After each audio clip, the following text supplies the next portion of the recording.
முன்னாடியே ஒரு வீடியோல கேட்டேன், அலிசா அப்துல்லா, மதுவதந்தி இவங்கெல்லாம் இந்த ஹிந்தி படிச்சா என்ன பெனிஃபிட்னு சொன்னப்போ ஒரு வீடியோ போட்டிருந்தோம். இவங்கெல்லாம் பிஜேபியில சேர்ந்ததுக்கு அப்புறம் இப்படி ஆகிறாங்களா இல்ல சேர்றதுக்கு முன்னாடியே பைத்தியமா தான் இருக்காங்களா அப்படி. இதே மாதிரி இந்த பழைய பேஷண்ட் தற்கூரி கஸ்தூரி இந்த 3 லாங்குவேஜ் மேட்டர்ல நம்மள்ட்ட வந்து சிக்கி அது தற்கூரித்தனமா என்ன பேசி வச்சிருக்குன்னு முதல்ல பாத்துருங்க, அதுக்கப்புறம் போட்டு அடிப்போம்.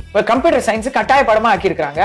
அது அதுக்கு நம்ம சொல்லலாமா? நான் என்ன கம்ப்யூட்டர் இன்ஜினியராவா போறேன்? நான் டாக்டரா போறேன். எனக்கு எதுக்கு கம்ப்யூட்டர் கேட்கலாம்? இப்ப தெரிஞ்சிருக்குமே இவங்களுக்கு எந்த அளவுக்கு அறிவு இருக்குன்னு. இந்த தற்கூரியலுக்கு முதல்ல நாலேஜுக்கும் லாங்குவேஜுக்குமே வித்தியாசம் தெரியும். இன்னொரு லாங்குவேஜ் நான் எதுக்கு கட்டாயமா படிக்கணும்னு நான் கேள்வி கேட்டா, அப்ப நான் எதுக்கு இந்த சப்ஜெக்ட் எல்லாம் படிக்கணும், எதுக்கு கட்டாயப்படுத்துறீங்க, நான் என்ன இந்த வேலைக்கா போக போறேன்னு தற்கூரி கேள்வி கேட்குது. நான் தாண்டி முக்கியமா ஒன்னு சொன்னிச்சு பாருங்க, அதே ஹைலைட். என்ன கேட்டா கணக்கே எதுக்கு?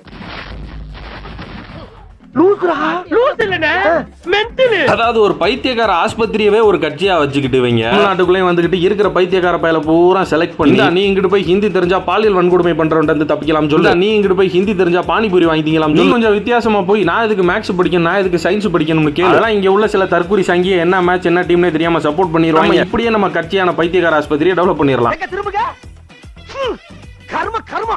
என்ன இப்படி நாருது?